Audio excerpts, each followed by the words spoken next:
very welcome. Hello. I just want to start by saying a few words of welcome, really, on behalf of IMA, and to, I suppose, welcome everybody here who's here in person at IMA, but also those people joining us online. It's great to see a great show up for tonight's discussion. I'm Sophie Byrne. I'm Curator of Talks and Public Programmes here at the Irish Museum of Modern Art, Dublin, and I head up IMA's summer programme of events called IMA Outdoors, which draws on current exhibitions and the rich holdings of the museum's collection to engage with a diverse set of communities within IMA's programme of contemporary art. Over the summer, there is plenty to see and do here, with activities ranging from talks, workshops, yoga, music and performance for what makes a very vibrant site-wide activation in the grounds, gardens and galleries. Do check our website to get the latest news on our monthly rotating programme and this summer's full exhibition programme that features the major solo exhibition of works for the first time in Ireland by the phenomenal American artist, activist and educator Heraldina Pindell, titled A Renewed Language, that newly opened at IMA last week and certainly has a certain degree of synergy with the topic that we will be exploring this evening. Pindell's exhibition, I think, really does offer a prime example of how an artist's work deals with the challenging issues of race, gender, colonisation and enslavement and the AIDS crisis. Her work tackles racial inequality, drawing on Pindell's own experiences relating to segregation, discrimination and race-based violence in America. So having Pindell's exhibition here in Dublin at IMA, I think, only further necessitates our ongoing engagement with feminist and intersectional thinkers, practitioners and researchers, and the value they bring to IMA's programme. So with that said, IMA is absolutely delighted to be one of several partners to join this very valuable series of conversations with guests from research project Full Stack Feminism in Digital Humanities for what so far has been very meaningful exchanges in addressing the intrinsic relationship between digital art practice and feminist intersectional thinking. To further introduce the Full Stack Feminist project, I'll leave it to Principal Investigator of the project, Janine Nanja, who works as Associate Professor in Digital Media at Maynooth University. She'll introduce the 2-year collaborative project that brings together a really amazing community of artists, coders, archivists and scholars across Ireland and the UK to develop digital objects, interfaces, archives and tools that can work to amplify marginalised voices. Before I pass you over to our guests, I'd like to say a very special thanks to Janine, Lawrence Hill and Catherine Nolan for bringing this all together and all the organising that goes into that from behind the scenes. Lawrence Hill is the project curator of the Full Stack Feminism in Digital Humanities, and he will be chairing this evening's discussion. And also a big thanks goes to the wonderful panel of artists for all the preparation that's gone into their presentations. And look, the work looks really dynamic, and I think we have a very generative discussion to have. So I'd like to also welcome the artists who are Yari Allison, Laurie Kelly and Robbie O'Rourke.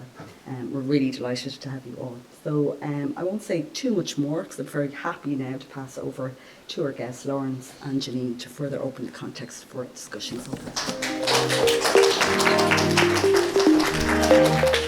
My name is Lawrence Hill. I use he, him pronouns. I'm a curator primarily of digital art and a doctoral researcher at the University of Sussex, and most importantly for this evening, I'm the curator, as Sophie said, for this project. I'm really happy to be here, and this might not happen again, so again, just taking a moment. And thank you to Sophie for helping to organise this event.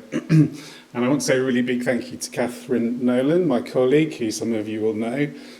Catherine helped to organise this event. She can't be here this evening for the very happy reason that she's on maternity leave.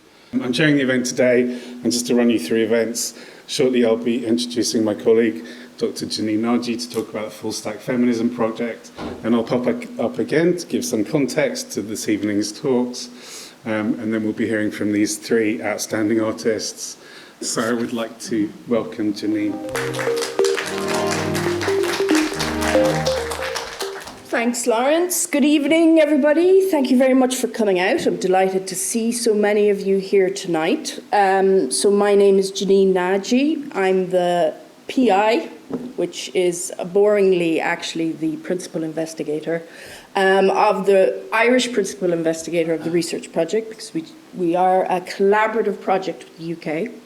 And I'm an associate professor of digital media in Maynooth University in the Department of Media Studies and the Arts and Humanities Institute. So I'm not going to keep you long from what you really came here to listen to, the artists' talks.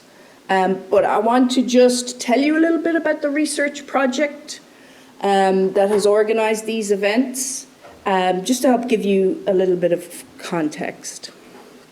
So it's a jointly funded research project by the Arts and Humanities Research Council, which is in the UK, and the Irish Research Council. It's a multidisciplinary project which is centred on the belief that intersectional feminist thinking, values and practice can help us design, make, code and produce for difference. So there's a link to our research collection there, which we're contributing to and we're looking for more contributions to. So feel free to explore that and get involved.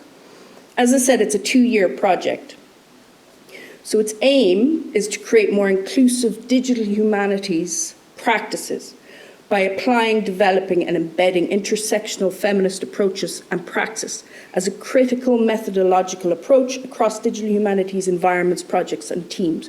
So this is a digital project, but we're focused on digital humanities projects, okay? And so we want to incorporate an intersectional feminist methodology into those systems. So intersectional feminism is a bit more nuanced than what we understand as maybe traditional feminism, which focuses purely on gender. So intersectional feminism looks at it in a more complex and nuanced way to include other factors such as race, social standing, etc., etc. I am really shortening this explanation for you, okay? So there's way more to it, but I'm just trying to give you a sense of what we're doing. So we want to bring those methodologies into digital systems, specifically digital humanity systems. So what can often happen with digital systems or computer systems is that when people try and make it more open to a wider and more diverse audience, that happens at the front end, right? Once the thing is built, then they'll go, oh, how do we make this more open to everybody? What we are saying is that this needs to happen through the full stack. So full stack is a metaphor that we are using. It's a term that is used in computer systems, right? To refer to all the different layers in computer systems, from back end to middleware to front end. So quite often, trying to open up systems to a wider audience happens only at the front end. We're saying it has to happen all the way along, from the back end to the middleware to the front end, okay? And that is, in essence, is what this project is trying to do. This is our team our crack team of experts, which is a mixture of people in the University of Sussex, and in Ireland also, in Maynooth University and the Technological University of Dublin. Here is our advisory board, where we are very lucky to have, giving us advice as we go along. And that's pretty much it. I just wanted to give you a sense of the project. Here is the QR code for our survey. So please use that, fill that in. We're always looking for more information from people, more input. The entire idea of this project is to get more people involved, more inputs, more voices. And you can join the mailing list. We have a Twitter. We also have an Instagram account, and we're actually on Mastodon as well at the moment. So that's all I wanted to say to you, and I'll hand you back to Lawrence. Thank you for staying through the science bit.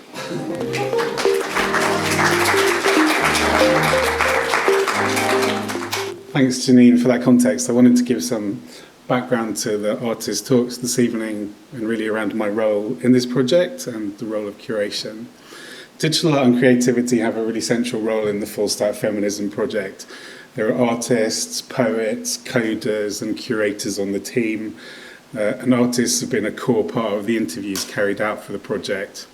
We have 2 artists in residence, one from Ireland, which is Robbie, and you'll be hearing from her later, and one from the UK, Jamila Prowse. We had initially planned with Jamila to be with us this evening, but unfortunately due to ill health she can't be. We wish her well. Robbie and Jamila are currently making work for a Full Stack Feminism exhibition in September, and it will be in Brighton in the UK, so if you happen to be in town, please do come and join us. They'll be joined by 6 other artists, including, I'm very happy to say, Lauren and Yarli, who are with us this evening. And the slideshow that is happening behind me shows all of the 8 artists that will be involved. One of the central research questions of the Full Stack Feminism project regards the decentering of traditional voices in the digital arts and humanities. I think we'll get into the question of what we mean by traditional later. I'm sure everyone has a view on what that word means in this context, but that question has informed the planning of this evening's event and the curation of the project exhibition.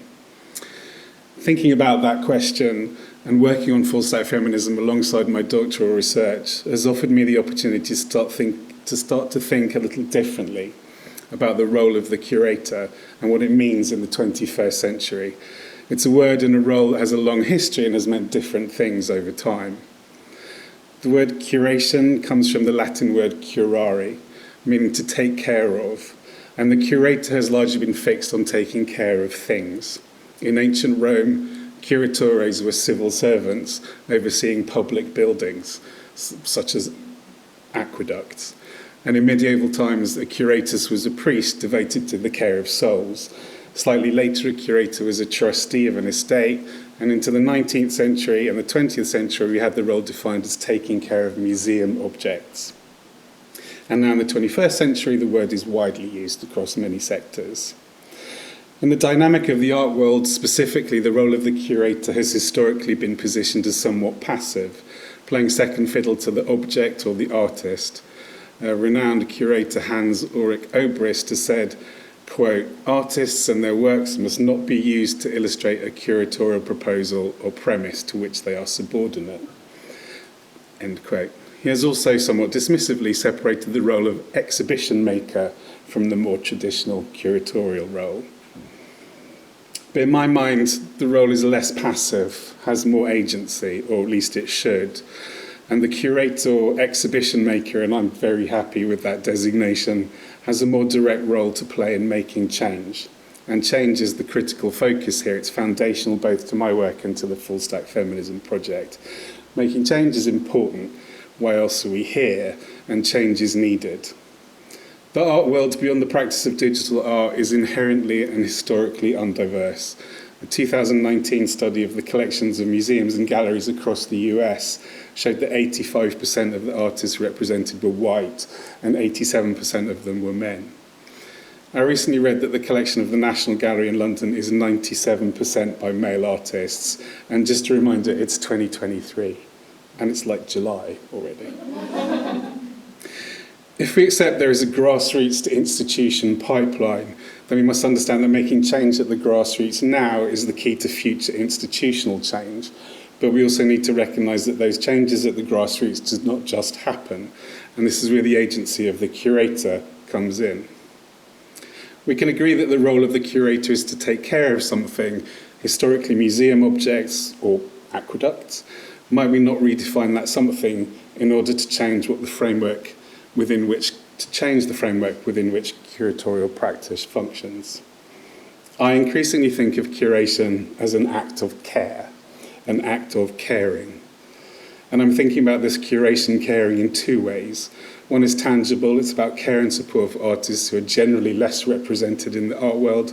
And the second is caring for and securing something more abstract but equally critical, which is the need for digital arts and the wider art world, in fact, to be better, to represent more perspectives, to be less siloed in its representations, which make it, to my mind, richer and more meaningful to more people. This is some of the thinking, as I said, behind this evening, behind the curation of the exhibition for the project, which you see behind me, and which I titled Manifestations. Because manifestations are the embodiment of abstract ideas, and they're allied to activism. A manifestation is a demonstration, I mean, quite literally in French. I'm increasingly starting to see curation and activism as having identical meanings and purposes. To borrow from curator Terry Smith, curation is about being together in a site of concentrated meaning, and, well, so is activism. Beyond the question of what traditional voices are this evening, I'm also interested in exploring how intersectionality plays out in the work of these artists, how their lived experience informs their work, and how they, and we as a society, can square the use of tools built by mega corporations with a kind of neoliberal profit motive for a heart to make, promote and exhibit art and ourselves. Are there alternatives? That's a really big question, and I don't think we're going to answer it, but it's something to think about. I don't have time to go into the exhibition in detail or here, but you'll likely find me clutching a really fat glass of wine after we finish here, and I'm very happy to talk more about this evening, the exhibition, or my work in general. I'm going to introduce the artists now, very briefly, because it's generally better to hear from them, and I essentially lifted this from their website anyway. Yali Allison is a Canadian-born Hong Kongese art worker based in London and Paris, with an interdisciplinary approach that traverses sculpture, installation, CGI, moving image, drawings, poetry, tattooing, and performance. Lauren Kelly is a visual artist from Dublin, primarily working in performance art from a place of social engagement.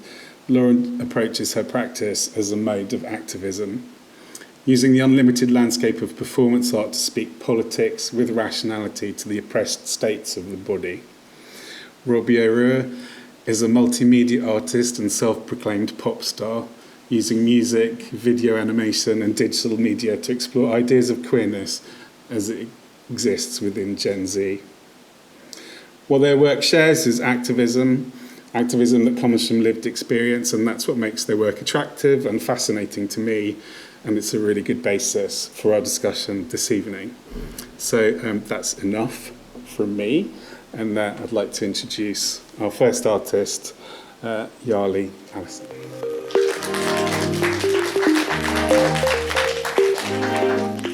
Thank you, super happy to be here.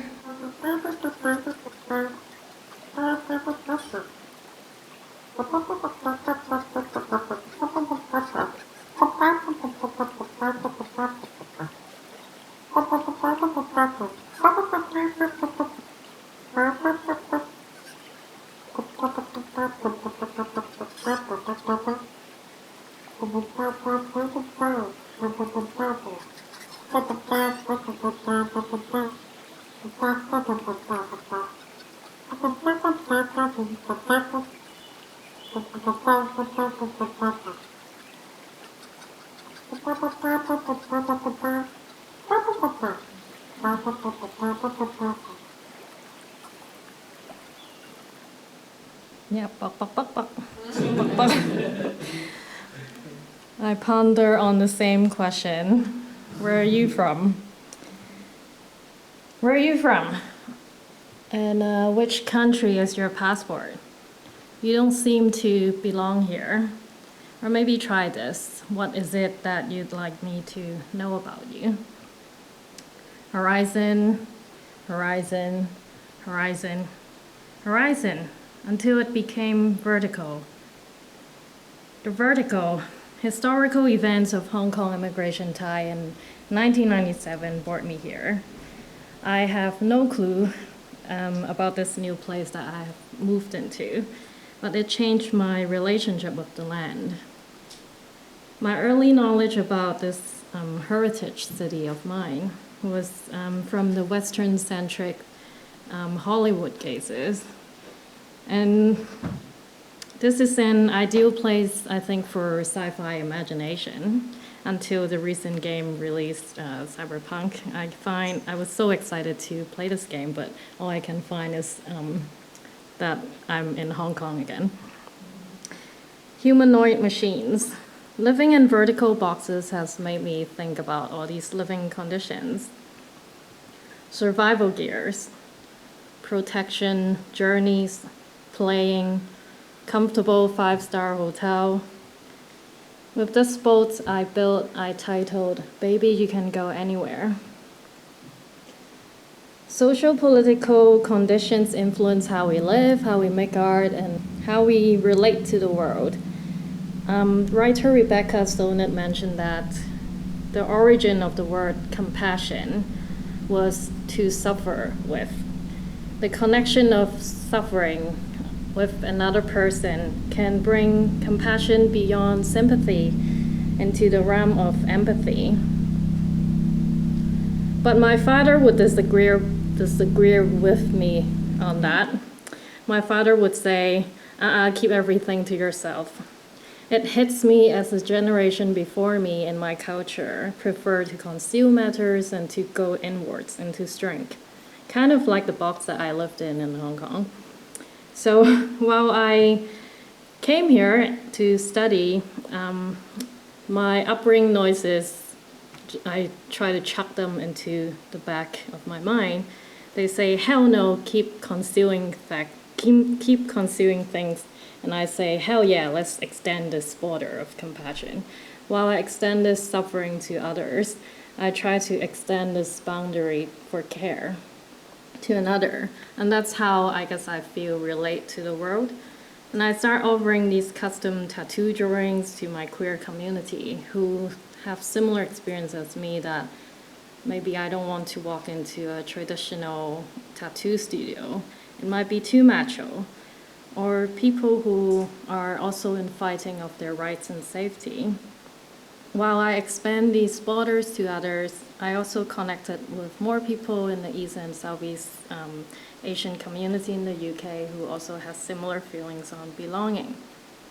And I wonder if I could interview these people that shared my intersectionality, who were not able to return to their home and memories, who were at some point living in British colonial places, who were also queer and happened to end up being somewhere but not where they thought they could be. And it goes back to the question, where are we all going and where's the end point? With the tools of virtual reality I picked up in Northern Ireland, I started to interview people around me and start to build home from memories. With virtual reality, I attempt to solve grief and I attempt to investigate on belonging. So this is where I used to live before I left for London, and it's now where my mom and my sister live. It was a quiet house. I used to share a bunk bed with my sister, and another room was occupied by her and her partner. I don't have much space. I only have 3 drawers and some space underneath my sister's bed after I moved out. My stuff has more space than I do. I have no space now. So every time I go back to Hong Kong, I need to book a hotel. This VR space is quite rough and unrealistic, but it makes me feel like I belong. I can feel my existence just because I can almost smell it. Nothing is missing here, like my belongings, the mess, and the stuff that I had. It's my memories being visualized. Actually, across the years, the furniture has never been placed together like this. Like the fridge is long gone, Grandpa got rid of it in the 90s. I didn't realize. I only illustrated the furniture I liked most.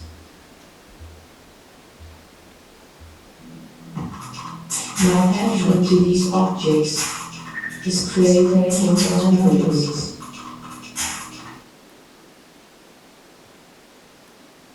When I escaped Brexit back in 2019, I moved home to Paris just before all the embassies were closed and the flights were not running anymore. The border of the hardcore EU fortress has become a circle that defines our mobility. And as this circle tightens up, we couldn't step out from our home without signing this form, justifying why we have to step out from our door.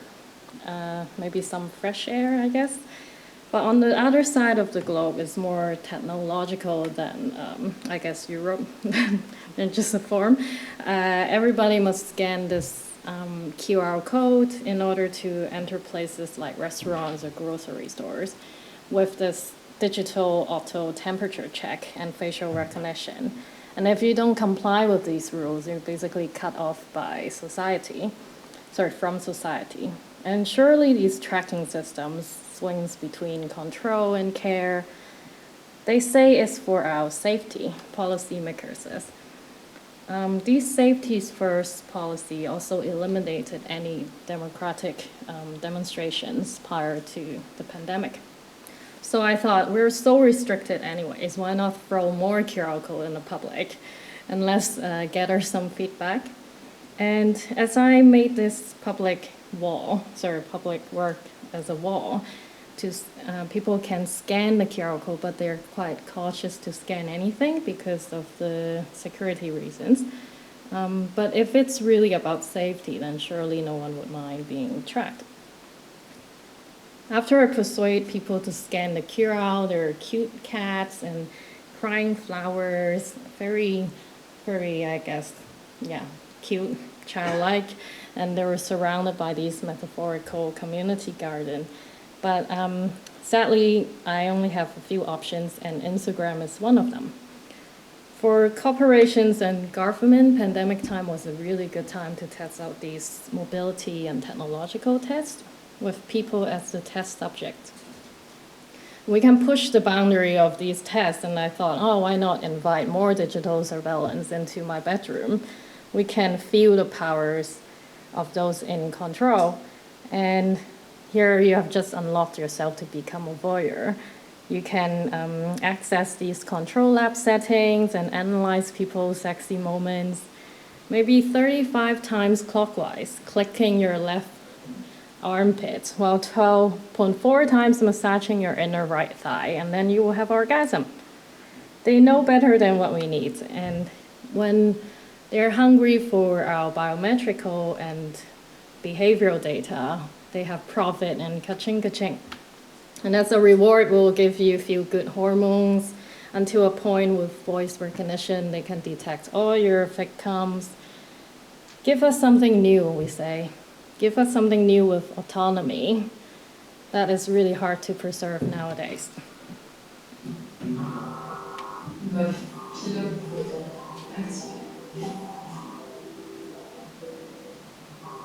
Nouveau motif, détecté, récompense, énigme, endorphine, dopamine, sérotonine. Nouveau motif, détecté, récompense, énigme, dopamine, vasopressin, récompense, sérotonine, endorphine, dopamine.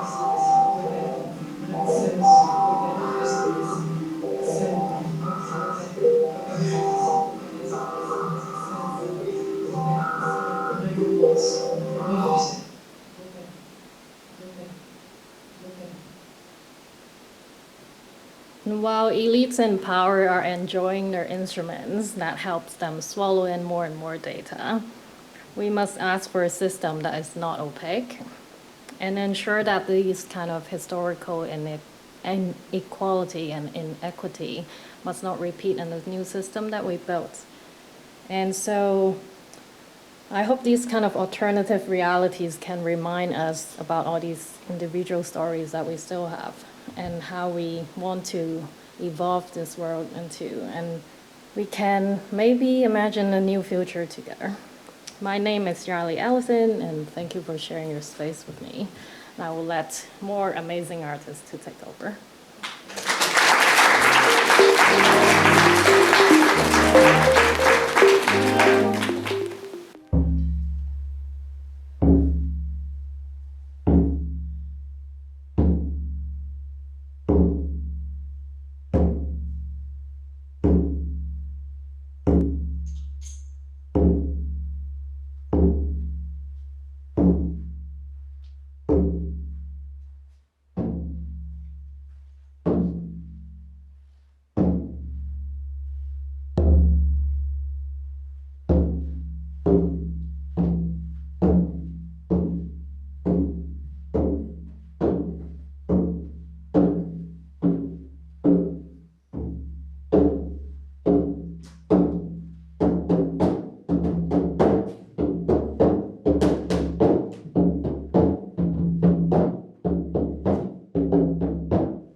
So thanks for listening to me.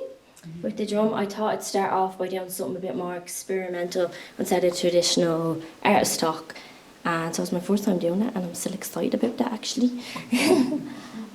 Just to give context on who I am an artist based in Dublin. I am from Tallaght.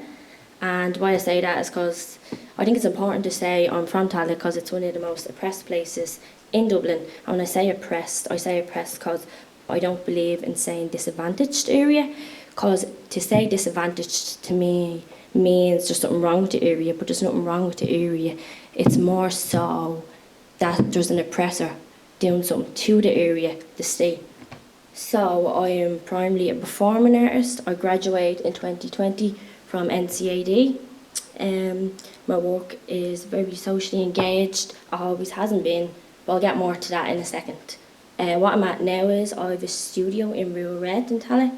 So I'm doing a residency there, and I'm in between doing performances, teaching, and at the minute I'm working on creating a performance art festival based in Tallaght, which I'm really excited about because it's the first one ever. What I'm working on now, The Witch and the Slut. So at the minute I'm working on The Witch and the Slut, as in the way the witch was treated years ago as the way the slut is treated in society today.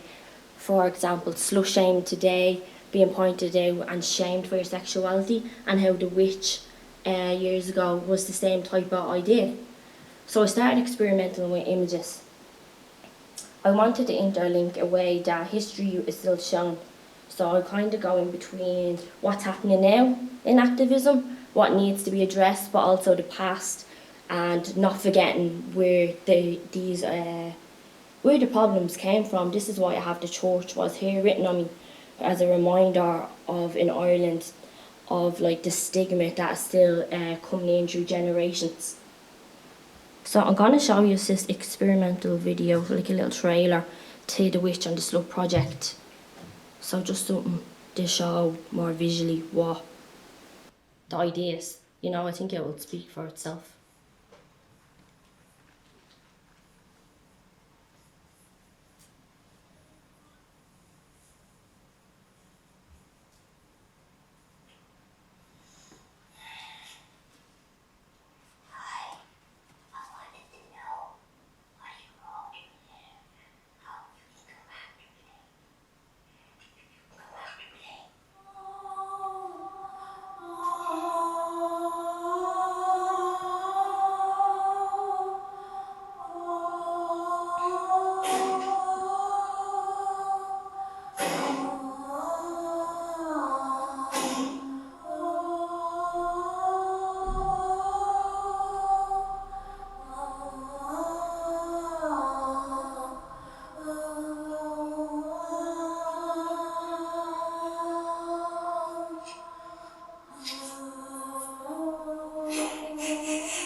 then I am going to show you this video now, and then I'm going to kind of like dissect it and tell you what it's all about, so you kind of get to the way my mind works for my art.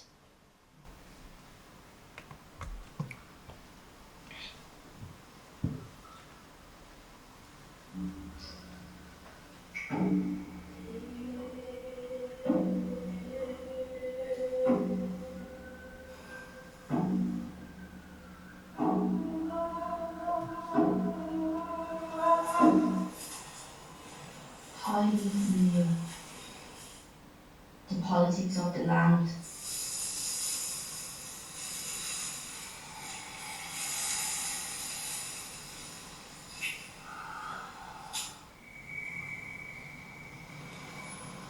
Traveling to find,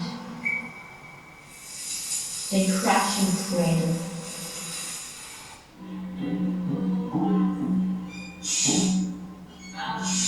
Snippet of transgression.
Show me what I look for.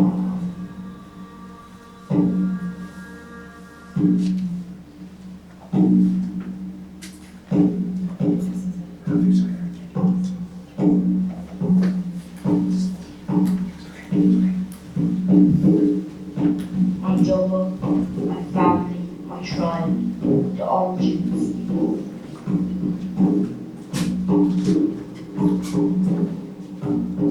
Sound. Figures, enchanting female allies.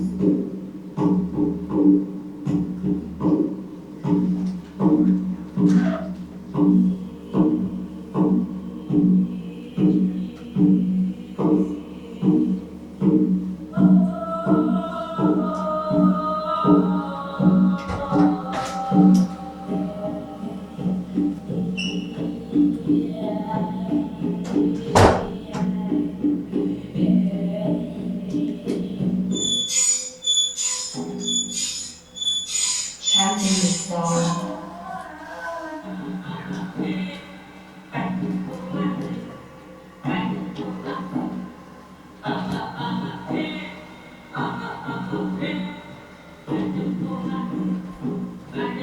Enriching.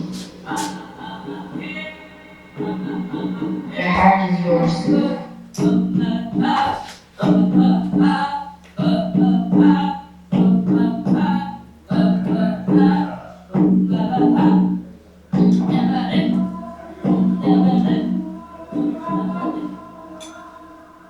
Although the fight and search continues, your minds through time and space, emerging into one another. We hold you, we care for you, you are the most. We hold you, we are proud, Irish.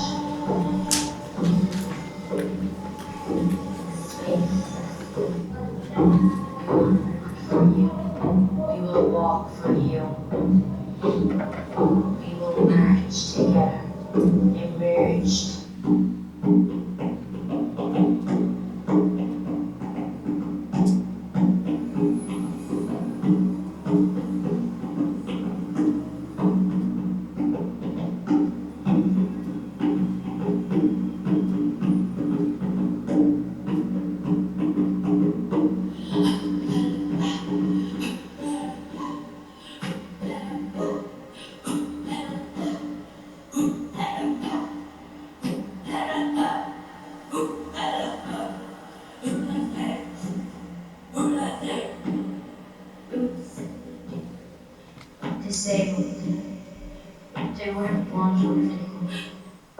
Right, I'm gonna cut her off early just so I have time to talk about it and other things. Before I actually explain that, I actually wanted to talk about this, and it's important to talk about this now because there's two of the women that took part in this protest with me are here, so I have to definitely go back to it because I kind of skipped it if I go back and explain the film now. But so we done this protest outside the Dáil. It was the same day the 5th anniversary repeal was, and it was also the same day the new bill for repeal was going forward in terms of making access better for abortions and the healthcare system in general for reproductive rights. And so we all stood here with capes on us, some of us with our breasts out, saying the church was here, as you've seen in the other picture. And for us, this was a really powerful piece to stand and put ourselves vulnerable in this position. There was actually guarded there at the time, and we weren't actually sure how they were going to react, if they were going to tell us to cover up or not, but they didn't in any ways. So it all went well, and we all felt really powerful after doing an action like this, you know. So some of the women in this I know through Rosa. It's a social feminist activist group, and so I'm part of Rosa the last 3 years. So this is how I know some of the women in the photo, as well as 2 other women that were first-hand experiences with reproductive healthcare. And this, I've done a socially engaged kind of work like this before, where you're doing a visual as part of a protest piece, as a performance piece at the same time. But this was the first time that I've invited people to do with me in this type of sense, and it was the first time too that we actually got backlash online from far right. There was a screenshot put up online of a picture of us protesting by an Instagram page, and it had wrote on the picture, they should hang a rope around their neck and attach a brick and jump into a lake if they touch my little ones. So there's all this stuff happening online, trying to say that we were going for them, that we were trying to advocating for people just to have an abortions up to 9 months just because they want it. So it was all this misinformation, and then they started saying that we're all a load of trans women. One, doesn't matter if we're trans, they're just being transphobic. And then to say this type of thing, it was just like shocking. I've never experienced this type of thing before from doing a visual, but I actually had to laugh and say, I'm actually taking so much from this. The descriptive words of tying something around your neck with a brick and to jump into a lake. I'm like, that is actually so performative. So in a way I took something good from it, you know, and like the same as the other women that done this with me, we're all kind of like, oh, but also like taking something from it. But yeah, I'm going back to the video that I showed because I kind of had to go back and talk about this. It's important to. So that was the video I just shown, the journey of the anti-saint. It's a mixture of live performance, staged performance, so performance to camera, as well as footage from Ireland's Eye in Ireland, just off of Ireland, across some Houghts. And I'm going to dissect it, I'm going to go back to the basics. This project is called the Anti-Saint, hence why I have this to where I am right now. This is my anti-saint persona, and it all started off with this collage. And making this collage, I didn't know where it was going to go. Sometimes you're experimental and doing pieces, you don't know what's going to happen with them, but it actually developed into a whole piece of work. So as you can see, I'm interlinking. For me, it'd be doing like a performative image, adding all these digital elements, and then pushing it and seeing where it can go. It was actually shown at the National Concert Hall, part of the Restrooms by Anya O'Hare. So Anya O'Hare works advocating for artists with disabilities. And this is when I went on then to do this performance piece, which Anya O'Hare and Tara Carroll both created, part of the kind of collective. I called it Inside the Anti-Saint. When I was still questioning what is this collage, the Anti-Saint, I started to think about, is a saint of today, what would a saint of today be, and what would they look like, and what like qualities would he have? So I started interlinking my own personal experiences of having autism, hence why I have the headphones, to kind of this idea of blocking out noise. And I know it's called the anti-saint, so it seems kind of like I'm trying to go against something, but in a way it's just trying to put a new spin on hierarchical figures and what they can mean in contemporary society. So this was the first live performance of the anti-saint. It was in the Palace project back in 2022. I was working with plates. So for working with plates, it's bringing in this domestic element, and then it kind of looked like, I love performance for this so much. Like, you don't plan always what you're going to do, how everything's going to be, but there might be these lovely little moments that just happen organically. So holding up the plate, I was like, this looks like holy bread, do you know, like, or it looks like the moon, like. So that's kind of the way I work. Like, I don't always plan exactly what I'm going to do. Sometimes the most beautiful things that happen in performance work just happen naturally, like by chance. That one wasn't part of the film, that was the first live though. This one was actually in that film that I just showed, The Hidden Defence. So, just to say, when someone asks you what your work about, it's kind of hard to say what it's about. It's about everything. It's about politics, feminism, being disabled, and then history. So this one was very much kind of interlinking the part of the history part. And so called The Hidden Defence, I done this performance in the National Botanic Gardens in Dublin, part of the Sculpture and Context. And so this consisted of, you've seen a bit of it in the film, walking around, but while I was walking around these gardens, which I actually find really interesting because it's man-made nature, you know, we're like, oh, this is so lovely, you get to perform in nature, but it's like just this interesting kind of artificial thing to it that it's man-made. But anyways, I was walking around and I had weapons hidden in different areas of the gardens, and I was collecting them and putting them in the pram. I've done this type of performance before where you get everyone to follow you as part of the trail. So it's kind of like, if they want to watch the performance, they have to follow you on this trail, which I always find an interesting kind of dynamic in performance work. Here are some of the objects we've seen in the film. Like, even though I do performative work, it links back into sculpture too. You can see, I call them like the objects of the anti-saint. I feel like I said, it might start from something simple as collage, then it kind of maps out into nearly like its own little world. It has its own little place to be, its own objects, its own chair.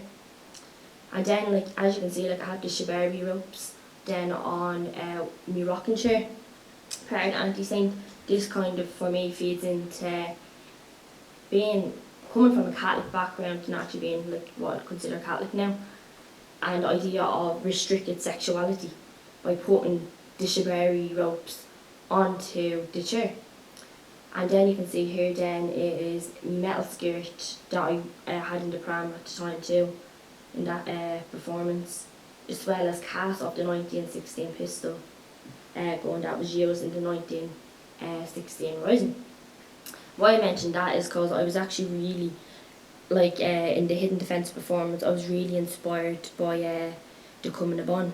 The Cumann na bun is a 1914 paramilitary organisation, women's group. They done a lot of, they played a big role that's not always remembered in the 1916 Rising. And one of the things they did was they transported weapons from Holt Harbour for fighting for Ireland. And this is where I got this idea from, the idea of putting the weapons in the garden into the pram. So like, even though like everything looks so random, you're like, what am I watching? What is going on in these type of things? But every little detail for my work would be like, there's a reason. But then there's also these little things that just happen, and it's like, oh, cool. And yeah, so it was really, for me, being inspired by Irish history is a big thing, because for a lot of the time I didn't really feel like, I am Irish, but I'm like, didn't feel Irish because I have a Chinese heritage. It's part of Chinese heritage that I don't really know. So it was kind of like these complex issues with identity for me. So kind of being inspired then by Irish history gave me a sense of empowerment in the work, as well as women that done fantastic things. But I'm just going to say though, as artists and as people that do research and stuff, you should always talk to people about your research. Like, because I actually could not believe this, and I'll get so excited now in a minute telling you this, about the fact that I was talking to me nanny, went around having a cup of tea, and she was like, what are you working on now? And I was like, oh yeah, I'm just researching into the coming of on and just like whatever, not thinking that she like even care that much or whatever. Like, and she turned around and she goes, oh, your great nanny was part of the coming of on. And oh my god, I couldn't believe it. It was one of them moments where you feel like you're on the right track with your work. It's going where you want it to go, and making these kind of connections. So then I ended up getting on to from family members then, and got the archives. So my great-grandmother, Rose McInerney, was part of Coming Upon. And I just love, like, I got these documents off someone. She was locked up in Camelum jail and everything. There's even, like, a story going around, about her that seemingly she was slapped by Eamon De Valera at some stage in the prison. And I'm just like, what? I need to know all about this, like, you know? But anyway, I think this is her writing. It says, we won't give up our homeland without another blow. And it's just like, oh my god, this is so deadly. Like, I actually love working with archives, you know, interlinking activism and doing protest things, but also linking in the history and where like this came from. So then to make them personal connections for me, it's just mind blowing, you know. But what I found crazy was she was actually brought to Camelum jail, but a year before that I performed in Camelum jail, part of my degree piece, an NCAD called Fighting Voices, which I was like, I can't believe I'm at there performing during, and I didn't even know she was locked up there till after, like. And part of this piece was me, I had this costume piece, like it was like 3 tiers, the whole idea of amplifying voices that aren't heard, like traditional voices that don't get a look in. And what I did was I made me 4 sound piece, and I went around to each cell and played the sound piece into each cell to give like the ancestors that were there before, the political prisoners and what they did, a bit of sound, to make a bit of sound for them, you know. Like, this piece always reminds me of COVID and what happened in COVID, because only for COVID happened I wouldn't have been able to do this. There's no way I was renting out that space when it was still opened, like, all day, like. So for me, I started by looking into the mother and baby homes before I moved into here, because I was looking at activists and other things, other people that done great things for Ireland, and I ended up looking into Rosie Hackett, if any of you know her. And there's a bridge in town. Yeah, the bridge in town, Rosie Hackett Bridge. Yeah, I was looking into her. So Fighting Voices, this is actually part of a project of 3 performances. One of them actually happened here at Emma, but I'm not going to talk about that one today. I'll talk about the second one now. This one was, I walked to the National Archives of Ireland with this block of ice, and it was about redacted archives. Like I was saying, I was looking at the mother and baby homes, and this was when the scandal was kind of like really big in Ireland, what's happened. So I walked, and then, like I said, I got an audience to follow me. I had this black piece of ice, I had my dad's documents inside, and the black piece of ice was dripping as I walked. And why I walked to the National Archives was because the idea of whose history gets recorded and whose doesn't, and who gets to say whose history gets recorded. So this was, for me, was a personal kind of project. The National Archives used to actually be Jacob's factory, and Jacob's factory, it was where Rosie Hackett used to work, and that's where she started the Dublin famous lockout in 1913. So it kind of linked to her, and then this kind of led me then, because I got inspired through this, because I feel like my research was this trail of journeys. It went from the National Archive to Kilmainham then, from researching into Rosie Hackett and the stuff she did, you know. So I was very inspired by her at the time. And then this is my first performance piece that I did that was part of a protest. It was the Shadow Epidemic 2020. It was when we were having the COVID pandemic, but also there was this other pandemic happening that nobody was talking about, gender violence, the rise in gender violence. So I stood with the gloves. It was kind of like, I didn't really know what to call it at first, what I was doing, because I didn't really see other people doing it at the time, doing performative like protests, and so not like, I was scared at first, to be honest, standing there. But then I like I said, I'm part of Rosa. So I ended up having this community around me that really helped me and supported the work I was doing and got involved with my work. And this is when I first started to make work that was socially engaged. And then these are a few more images then of performative protests that I've done over the years. You can see that like have the drum, the weapons, and like getting other people to come into things and that, inviting them if they want to be involved in these things. And then this was just the work, the performance that I done just before I started doing more socially engaged work. Project DNA. This was about trying to find my own ancestry. It involved me doing a DNA test, ancestry test, to find out which type of Asian I was, because for a long time I didn't know. I just knew a part of me was Asian. And why I done it was because I was looking at the mother and baby home scandal. So part of this research, I had to go and look for a location of a mother and baby home, and I found it in the Thomas Dictionary in Tala Library. I found the location of where a mother and baby home that my dad was located in. So this was very site-specific performance, which I do a lot. Like I like to know like why this area, what about this area. So it involved me writing words got to do with the archives on the ground and scrubbing them up, and I was writing on the ground the right to know where you come from, and I was scrubbing that up again. And this was actually, because I was started doing the work around the mother and baby homes, this is how I got into activism, because I remember contacting Ruth Coppinger, a former TD. She is the co-founder of Rosa, and I remember just contacting her, not really knowing what I was contacting her for, and just being like, hey, heard you done this, like telling her my story. And like I have to say, she's actually amazing, like, because she actually gave me time of day and listened to me and then put me on to Rosa, and ever since I've been part of them, and it's been great.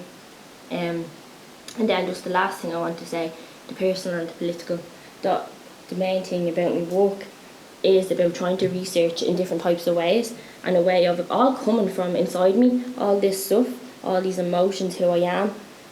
I always say that we all are the experts of our own experience, so we all have been oppressed one way or another, you know. But then it's also then reaching out to others, actually making work that actually matters socially. Like I couldn't, like for me personally, I have to make work that's going to have some sort of social impact. They can't be just making work to look nice too. So I'll just end it there.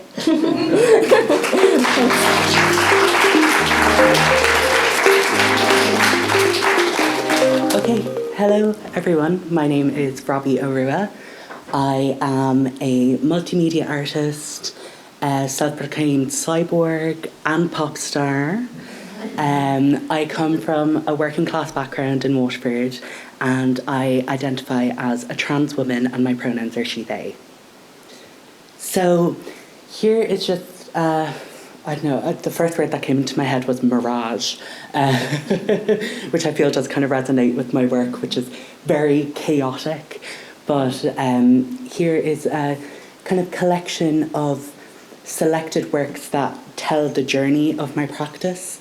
So when I was graduating from my course, Sculpture and Combined Media, in the Limerick School of Art and Design, it was the height of the COVID pandemic.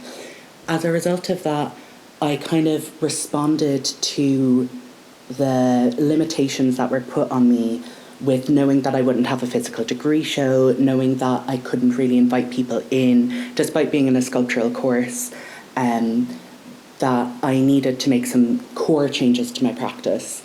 This led me to look more introspectively and more digitally, I suppose. I'm kind of referring to my own history with technology, because I've always been laptop based, and kind of just reflecting on that and creating work that was solely meant to be experienced through a screen or through digital interaction.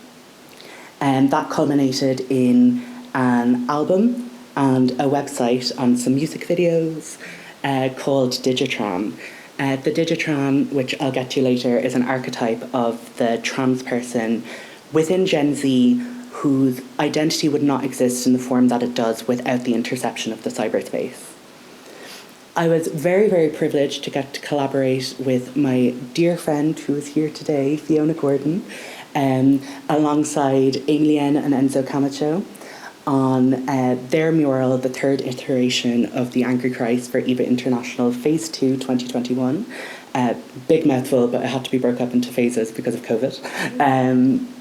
But that really showed me the importance of research and collaborative research and kind of letting others into your practice, because again, my work has always been very introspective. I've always been a very introverted person, not as much anymore, but I grew up very introverted.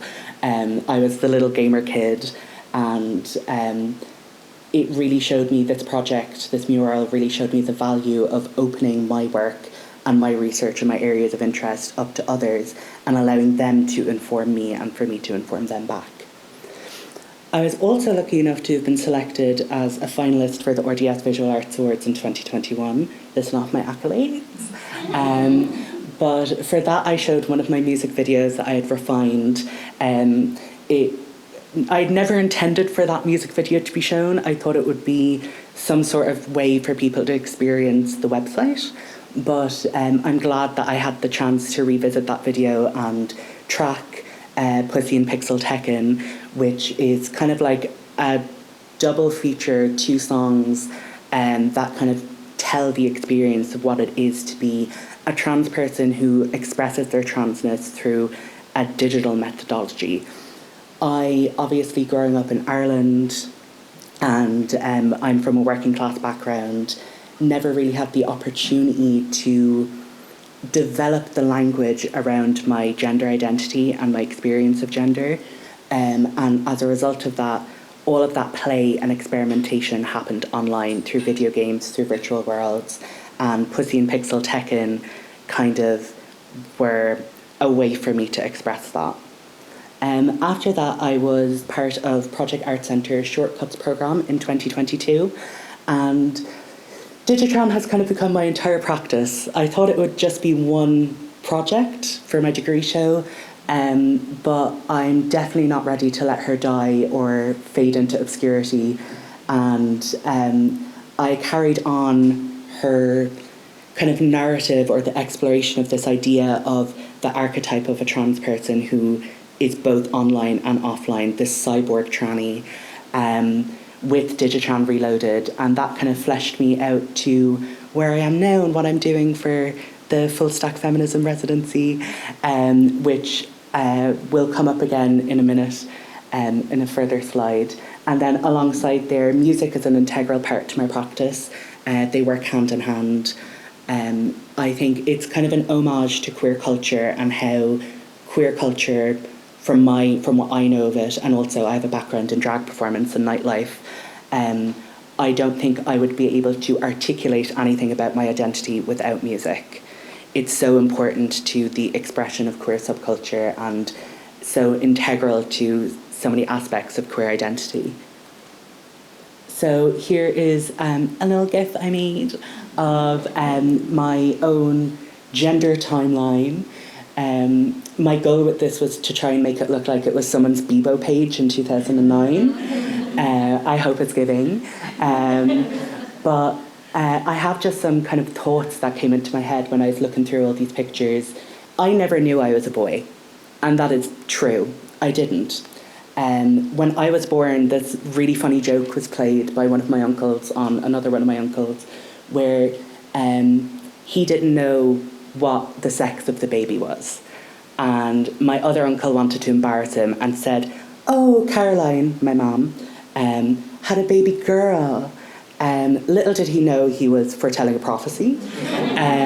But my other uncle went and bought an "It's a Girl" card and a little pink dress, and my mother dressed me up in this dress and took a photo because, oh my God, it's so funny. Could you imagine? Robbie was born a girl. And I was. But that kind of, I think, is this really ironic thing of even throughout my childhood, throughout my experience of being presented by my family as a boy in society, I've had this natural feminine energy, this natural inclination towards femininity and womanhood, that even as a baby in the pram, all strangers thought that I was a girl. even going into a pub for a carvery restaurant or a carvery dinner with my father at the weekend, the chef would turn around to me and my sister and say, "Hey girls, what can I get yous?" Even though I had a step, I was in an Adidas tracksuit, they just thought I was tomboy. But yeah, it wasn't until I was in school that I kind of experienced that pushback of someone saying, "You're not a girl." And I had to ask my mother, what did they mean? I grew up in a single parent family and grew up in a house with my mother and my sister, so all I knew was femininity, all I knew was womanhood. And it wasn't until external forces questioned that the colours kind of desaturated for me, and I truly started to experience gender dysphoria at about 4 years old.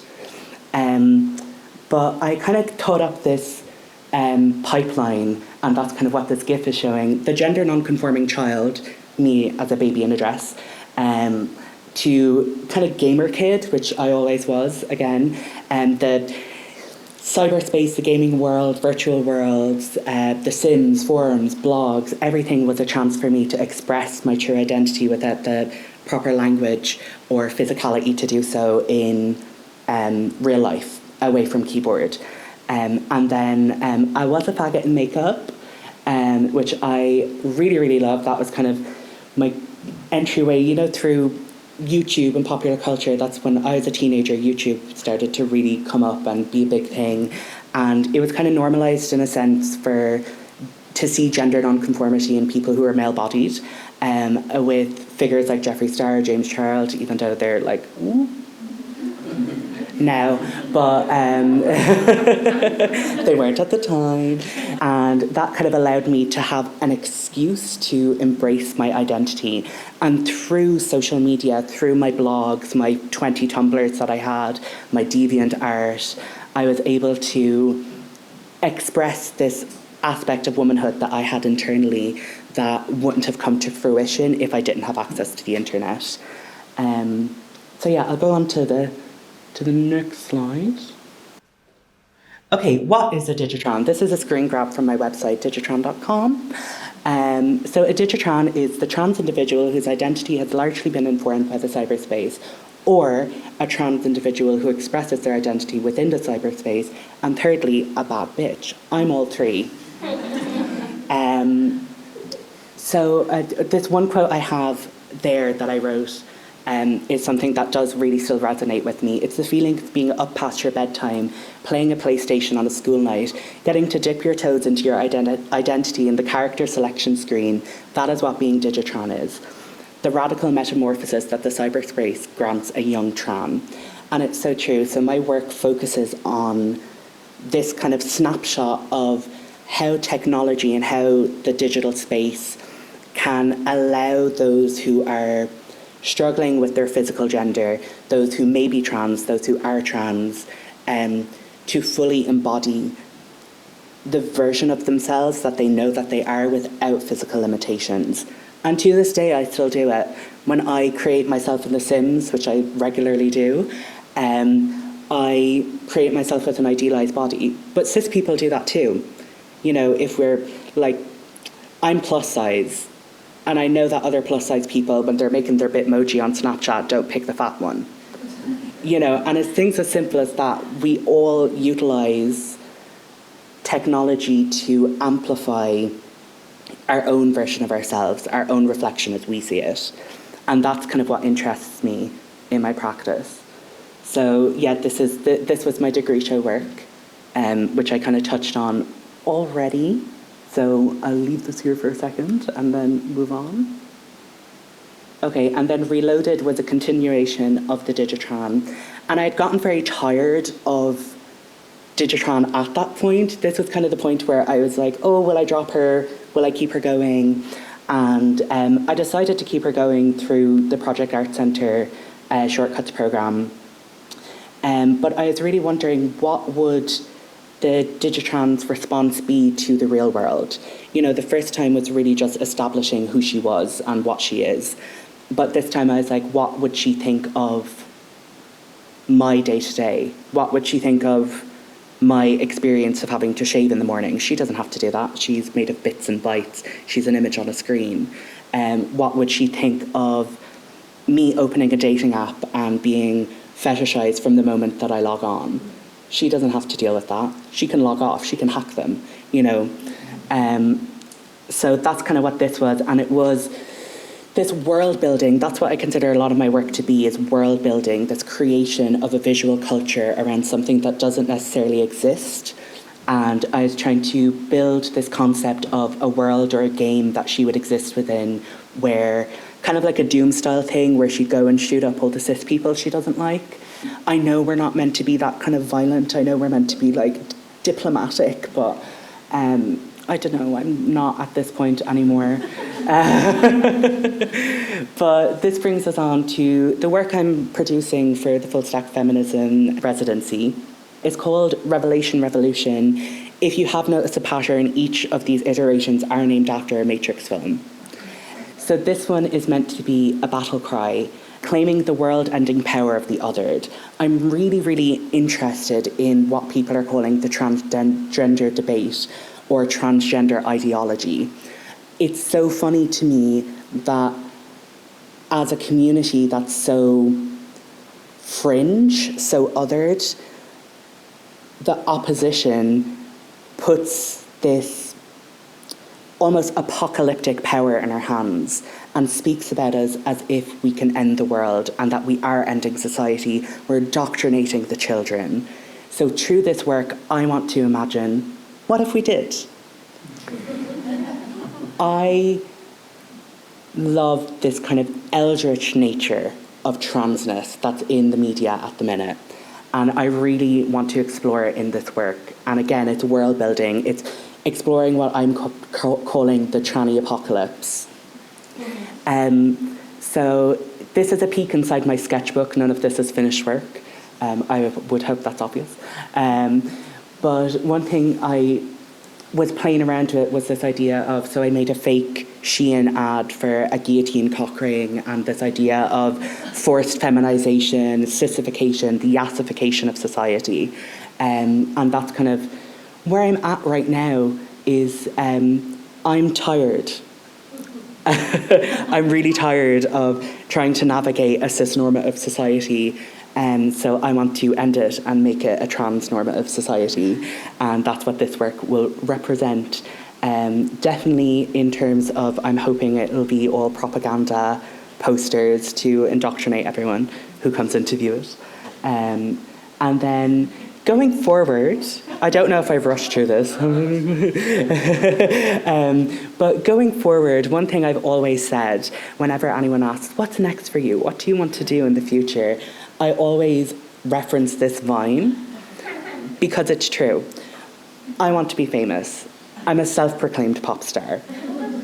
That says enough, you know, and I'm really interested in just pushing forward and being radically and undeniably trans and queer and punk and working class, and bring that forward through my artwork.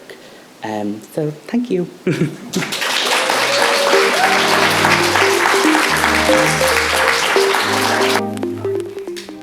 Like interested in or drawing on, like we were just kind of saying like about utopianism and sort of that kind of theory, you know, just what you're doing in these worlds.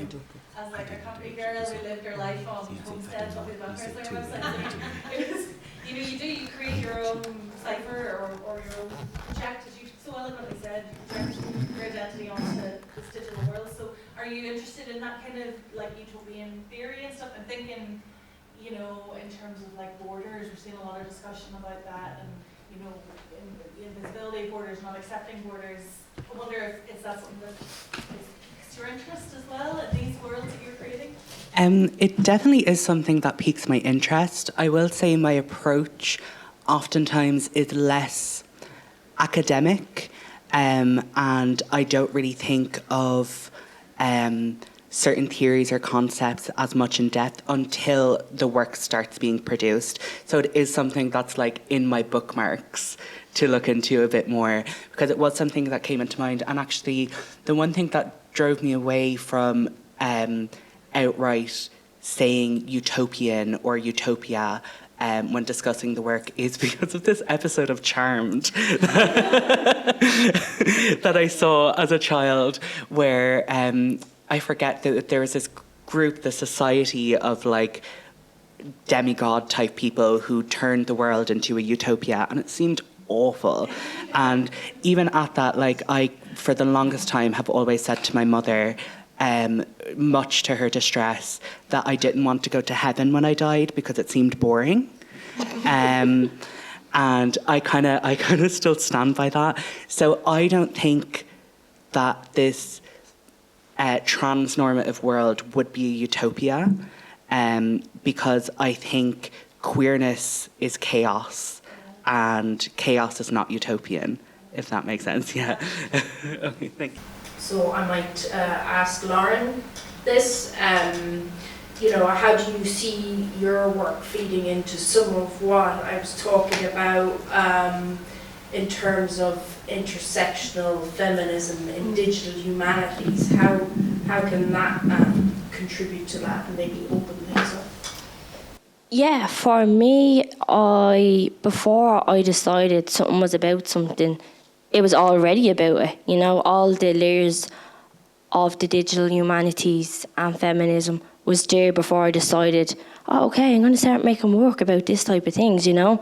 And for me, linking it into performance is in the live, and how can I make my work go beyond the live? And this is where I bring into video into my work, and how you can overlay things and how you can make things happen that can't always happen, you know. So you can make time go backwards, and these type of things can happen.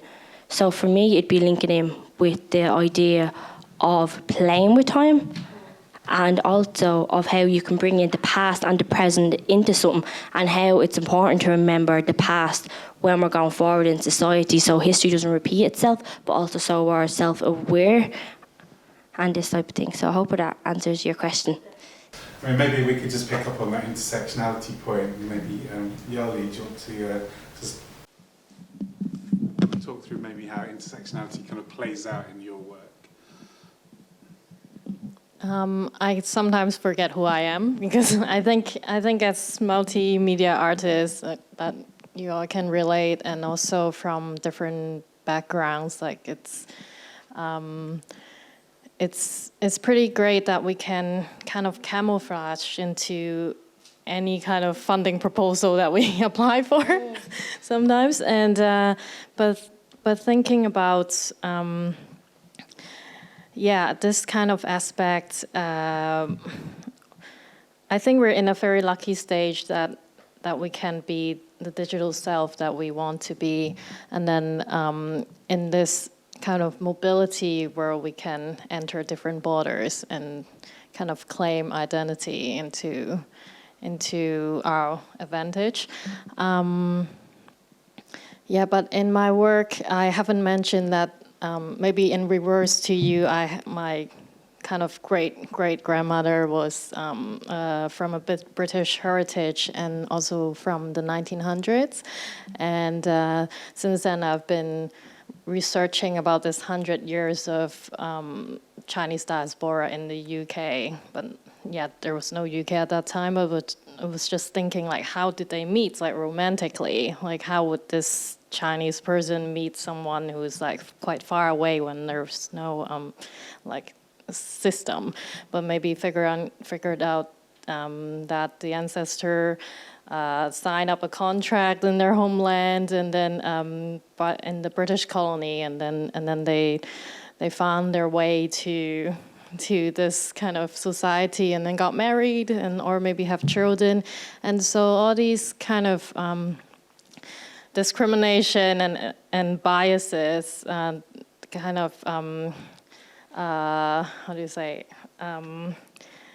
top-down approach that maybe my ancestor has experienced, like, have passed down to me as well, and maybe that explains why I'm in this system as well. And so, like, how history not repeat ourselves, and all these are showed in our living, in our breathing, and so maybe someone can relate to this, I guess. I think my practice is inherently intersectional because it's so introspective. like, it's very, very vain, and it is all about me. And my identity is intersectional. You know, I'm working class, I'm trans, I'm plus size. All of these things play a role in my work. And I think in particular in my methodologies and the visual language that I use, like, I don't like to have the most polished aesthetic to the digital creations I make.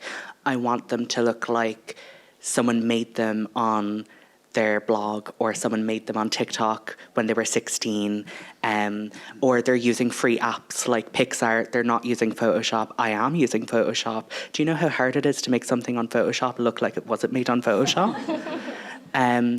But that's very much an area that interests me, even though my social class and my social background isn't really addressed in the work itself. Definitely through practice it is, and through the methods that I use and the visual language that I use. But I think I hope that answers the question relatively. Lauren, do you have anything to add? Yeah, I was just going to say it's the same for me. Like I was saying, you don't actually say, right, one day I'm going to make work about this. You, the person that's making the work, straight away it's going to be part of who you are because it's coming from you. And how we can kind of make that happen and interlink to, like, how it can project on the world and how the world looks in the terms of the digital language that we use and the way we even speak to one another. And like, I'd love to, like, just thinking now of like our works all together, of like, I'd love to see like something happen of like, how could like you use our works in the video and the digital sense and the identity. And like, for me, I'm like immediately thinking of our identities relating of how, for me, I don't know my Chinese family, and then how it's kind of this like weird complication of trying to say you're part of someone. For even when I'm saying it, I'm kind of like, I probably shouldn't say that. I'm not enough Chinese to say that. And how it's kind of like, how do you own that and be okay with that, you know? And then with you, you're coming in being like, yeah, this is the way I am, and I'm vain, and I absolutely love it, like, you know, like. So I just love like the contrast in our practices like so much. Yeah. Thank you. I mean, one of the things that I was thinking when I was watching all of your presentations was, and this is kind of ties in with digital as well, is a sort of sense of boundlessness, and that digital spaces to me are inherently kind of queer spaces because, you know, they're ones and zeros, but they can be either or neither or both. You know, and anything can be anything in that space. And I think that's something that kind of, well, it united your work for me, this kind of sense of freedom and a sense of boundlessness.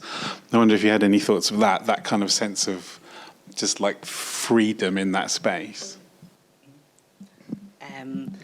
Well, I would say like that's kind of, I think, what my work explores is this idea of liberty through digital means and digital expression. I find my practice really freeing as well. It's kind of, I think I might have said this to you, Lawrence, in our meeting last. I've definitely said it to a few people since anyway. But what I like about my practice is that it gives me the opportunity to express and feel my emotions and use my voice, because I'm stuck as a trans woman in this really awkward position where if I show any kind of passion, whether it be anger or sadness, I'm both perceived as the male aggressor and the hysterical woman. And through my art practice, that doesn't have to matter, you know, and if that's what you take away from it, then great. You know, like, it's meant to be a bit provocative and push buttons from my point, but it allows me the opportunity to not really care and use the label of art or creativity as an excuse to just be a bit mad, you know? Yeah, I was just saying that, like, it kind of, for me with performance, it's giving me that space to use my body in the most crazy ways. But like, sometimes I do things, I'm like, why am I even doing that? Like, see that video that I showed you was called The Slut? Like, I was like, even the other day when I was recording that, I was doing these things and I was like, I don't know why I'm doing this, but it's coming from my subconscious and it means something, you know, like this type of way of like really just letting this all come out from your subconscious into your body. And for you then, you're bringing it into the creations you make, you know, in the digital realms. Whereas me, I'd be more like going into the performative realms, extension into the digital, but back to the basics of the body for me, you know. I'm not like the best with language and stuff being autistic. Like, I don't have all this mad like academic knowledge of the like fancy words, and I'm an advocate for that because I believe that by using fancy words and like, you know what I mean, like it kind of excludes people that don't understand and they're afraid then, you know, like, so I try not to even be like that because I'm not like that, you know. So it's just being yourself and just being the maddest part of yourself. I know, because we talk about, I don't know, in art school we're forced to be very, you know, precise in our languages and theories, academic. But I think like our mutual thing here is that like we don't care. Like we just want to express whatever. And I really love this fluidity in practices. You mentioned, it was hard to do something that doesn't look like Photoshop while you're using Photoshop, and that's really great because I think as artists we tend to get lazy nowadays with AI really being really helpful. We just don't even think nowadays like how, like, you know a lot of on Photoshop you have the color palette, and a lot of artists just pull it to the neon colors because that is just the most convenient, the most powerful, brightest color, and we just lose autonomy like slowly nowadays. And I love all these rough grassroots looking languages that we're trying to make there. I mean, that does really beg questions about how the platforms that we use dictate, you know, drive our work. But that's a really huge question, and I don't think we've really got time for that now, because I do want to just give the audience a kind of last opportunity to ask anything that you just... Please. How do you deal with burnout? Because I'd imagine because you're using such or you're exploring such heavy kind of emotionally charged systemic topics, it's like, how do you deal with kind of dry spells in your practice? I would say for me, my work kind of very obviously is quite satirical and could fall under pastiche. So I kind of avoid emotional burnout to an extent because I take everything as a joke in my work. You know, I approach it as if it's something to be deconstructed and laughed at. Because I am a perpetual doom scroller in my, outside of my practice. So, yeah, if that answers the question, it's something I just try to avoid by not taking my topics too seriously, even though they are very kind of profound things to be exploring. For me, I experienced that after I was making work around the mother and baby homes. I was like, oh my God, I'm looking at the news every day. This is so heavy. This relates to me so personally. I cannot deal with this. But I remember I actually had a great tutor, Brian Hand, teaches in NCAD, and he really encouraged me. He was like, but do you want this to happen again? What happened to your family? And I was like, no, I don't want it to happen again. So, it was kind of just the idea of taking a break when you need it, but then you just see all these things happen, and I can't just sit aside and do nothing, even if it's not doing major changes. But in my way, it's my way of fighting, you know. So that kind of gives me the motivation to get up and go again, and having that support around me of other activists. Yeah. Well, self-care. But yeah, I did had a major burnout. My body just collapsed in pandemic time, lockdown, 28 days quarantine, trying to get out of this Curao code prison, while navigating 8 different projects. Yeah, so I think there's really no way out for artistic burnout, but I think the best way is to learn to say no. And as my therapist, thank you, therapist says, she say, the moment you say no, it's giving space to yourself. And I think being selective, I don't know if that solves your problem, but don't watch the news nowadays. But yeah, thank you for your question. Anyone else? Yes. I want to come back to Lawrence's presentation and talk about curation. And I'm wondering whether you've had positive, negative experiences of curation, and or what might need to be done to make to achieve that care, curation as care that you were talking about? Any insights there?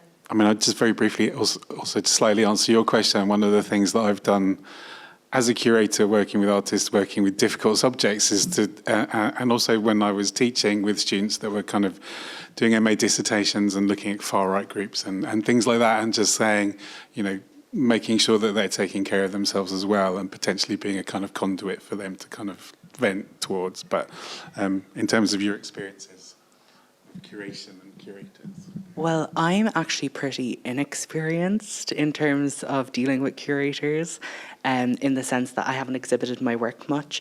And I think it's because of the limitations of up until now, up until this residency with Full Stack Feminism, really, that my work was designed to be disseminated online. And I think a lot of the challenges that I would have faced, yeah, that's the right way to phrase it, were kind of avoided that way, because it was just, at the end of the day, my work was going up on a website, you know, and there wasn't much more to think about outside of that. Yeah, literally, it was like, click, upload, done, you know. I did, with the RDS Visual Arts Awards, work with Vera Clute, who was the curator that year, and throughout exhibitions in college, but curators were usually lecturers, and you could curse each other out and get angry and have it not be that big of a deal. But so far, working with Lawrence has been very nice. Very thoughtful curator. Yeah. Handed me a $5. For me, I haven't worked that much with curators either, just a few bits. Like, I am working on my first role as a curator with the Performance Art Festival in Tallaght called Uproot in Tallaght. And I actually love it. I love, like, organising. I think I'm a little organised freak, you know. I love having all my little lists done and stuff, so it's really enjoyable. And like that sense of care, when you were talking about that, I was like, I didn't know that kind of. But it makes sense, you know, that you care for a person, you look after them, you make sure they have everything, and you be inclusive to that. Like, and make sure everyone has the equal opportunities. So, yeah. Music is here. Let's go dance. But Yeah, just very, I think just, yeah, cut off. Hi. Hi. Yeah, or two of them. Yeah, just last thing, I think, working with quite a few curators, the people that I felt most caring is the ones that doesn't take artists as just a culture capital. They don't capitalize from artists. You can really feel the difference, and I think that's the only thing I can say. So the music has started. I'm sure there are drinks to be drunk somewhere. So it just remains for me to say thank you to Yali, to Lauren, to Robbie, to Janine, and to Sophie again for helping to organise this, and thank you all for coming. Really appreciate it.